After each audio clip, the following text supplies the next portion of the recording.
One of the most common subjects about the economy and about people's lives right now has to do with housing and housing prices. What's going to happen with the price of real estate?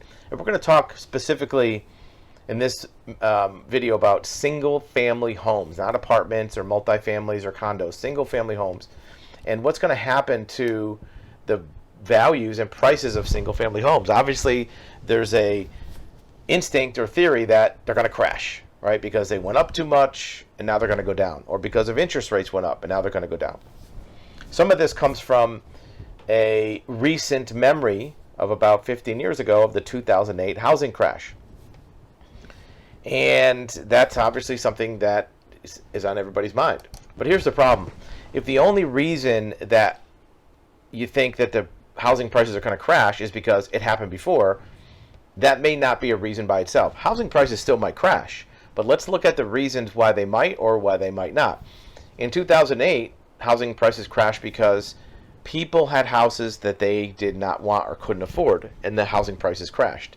It's not because they went up. In fact, house prices really didn't go up that much between 2005 and 2008. Yeah, they went up, but not as much as they went up in the last 3 years, from 2019 to 2022.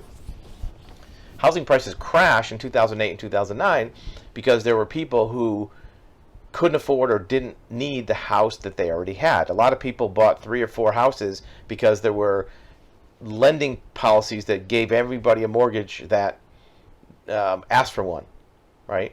If you could fog a mirror, you got a mortgage. You had no income verification, no job verification, no money down. So people were buying 2 or 3 houses, or people were buying one house to live in, but they really shouldn't have been in that house. They were probably typically apartment renters or home renters. They had no money down, not enough income, but mortgage brokers put you in a house, so you bought a house.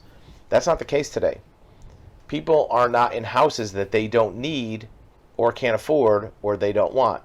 People who own houses right now are, for the most part, either primary residents. They live in the house, they put a lot of money down, and they were very carefully vetted to be able to afford the house. Or they own a house that they're renting out, right? Do any of these people need to get rid of the house? Probably not. Even when interest rates went up, these rates were not variable mortgages. That's the other problem that happened in 2008. A lot of these homes were variable rate mortgages. So when rates went up, these people, all of a sudden their mortgage payment went from $1,500 a month to $2,500 a month. They couldn't afford it. Variable rate mortgages were not a thing in the last 10 years because rates were already low. You didn't have to get a variable rate mortgage. The other thing is, houses are not like stocks. They're not a commodity where you buy it and sell it. If there's prices go down or prices go up, people aren't buying and selling houses like stocks. It's not liquid like a stock. To sell a house, you have to pay about 10% of the price in commissions and fees and filing fees and everything else. So you're not going to just flip houses unless you need to get out of that house. You need to sell it. Most of the people who are in a house right now need that house. You can't sell it and just walk away. It's not even like a car. You know, if you have a car you can't afford, well, you know, you could sell it and maybe take the bus or have a second car or buy a cheaper car. It's also physically easier to change a car, right? If you downsize your car, how hard is it to switch from one car to another? You park next to it, you switch over your stuff, and you drive away. A house is a bigger deal. You have to go through 2 closings, you have to move, you have to transfer all your utilities. It's not something people do lightly, right? And let's talk about supply and demand. While there may be a lower demand, prices might be too high for people to afford. Interest rates might be too high for people to afford. But even if nobody can afford to buy a house right now, let's say nobody could afford to buy a house. That's not true. There's plenty of people that can afford to buy a house. But let's say tomorrow it turned out nobody could afford to buy a house. That doesn't mean that the prices have to come down, because you need a buyer and a seller. Even if the buyers are only willing to pay X amount of dollars, unless the seller's willing to do it, you don't have a sale. You don't have a market crash unless you have a buyer and a seller. In order for prices to crash, you have to have sellers willing to sell at that lower price. Because if the sellers are not willing to sell at the crash price, they're not going to sell. They're just going to keep it, especially since they already have a roof over their head and a place to live. So let's look at the numbers. Here's the volume of detached single-family homes in North America for the last 7 years. How much did it go up? 81,000 to 81 million to 84 million. It's not a lot. It went up 3 million homes in 7 years, right? That's not a ton. At the same time, the U.S. population went up from 318 million to about 335 million. So the population is going up faster than the number of homes is going up. Even new residential construction, you have building permits of, about 1.3 million per year. And not all of those are going for a net new house. You also have some of it that are remodels, or some of that are substantial reconstruction where you tear down a house and put up a new one. So you're adding maybe 1 million homes per year. The population is going up more than that, and even if there's 2 or 3 people per household, it still barely breaks even with the number of houses that are needed for the new population. So what does that mean? Housing prices really can't crash. Sure, they can level out and they can not keep going up, but everybody needs a home to live in.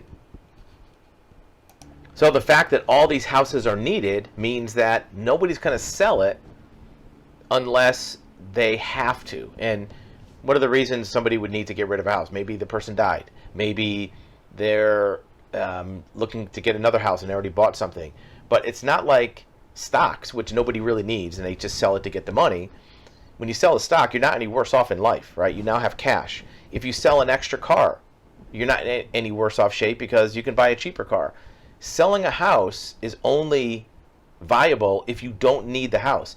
If you can't afford it, that's going to be a problem, because what are your options? For most people who have a house right now, their mortgage is going to be cheaper than renting somewhere else. So if they can't afford it and they sell it, where does that put them, right? They have to go take another housing unit.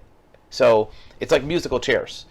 If they sell that house, they have to go rent a house, which means somebody renting that house is going to buy a house. So it all comes out even. Look, housing prices have gone through the roof. Sometimes they're unreasonable. Interest rates are high. The mortgage payment on a house now, on an average house that maybe in 2019, let's say it costs $250,000 for an average house, or $280,000. If you got a 2 or 3% mortgage, that mortgage payment might be $2,000. Now, if that same house is $400,000, the average price right now is $416,000, and your interest rate is, let's say, 7%, that mortgage payment is going to be over $4,000. It's twice as much. So people who have a house right now that have a mortgage payment of $2,000 or $2,500 or $3,000, they're not looking to run out and jump into the market and buy a $4,000 or $5,000 mortgage payment, right? Everybody needs a house. That's the difference between houses and those prices crashing and other things. Stocks, bonds, even vehicles. Those prices can fluctuate more. Housing prices don't crash because people need that commodity. They need that roof over their head. And even the housing prices that crashed in 2008, they very quickly recovered. By 2010 or 11, they were back up where they were before the crash within a few years. And that was in an environment when there were too many houses. There were more houses than people needed them.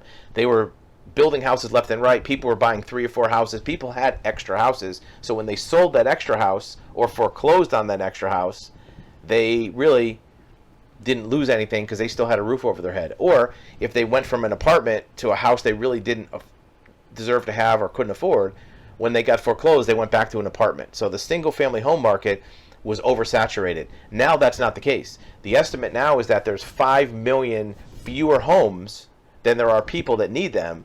So certainly prices may stabilize and the market may come down to a level that's more affordable, but it's not going to crash back down to 2018 because there's still not enough houses to go around for the people that need it. Just like that game, musical chairs. There's more people standing up that want to be in a house. Affordability is an issue. But even if all the people that are out there trying to buy a house literally can't afford the payment on whatever the house would be if it got sold, doesn't mean the price is going to crash. Because again, just because that buyer can only afford 300,000, in order for that price to crash down to 300,000, the seller has to agree to sell it. Right? There's two parties to a transaction, a buyer and a seller. The market doesn't sell a house, right? If somebody wants to pay 300,000, the market doesn't set the value of 300. The seller has to also agree to it.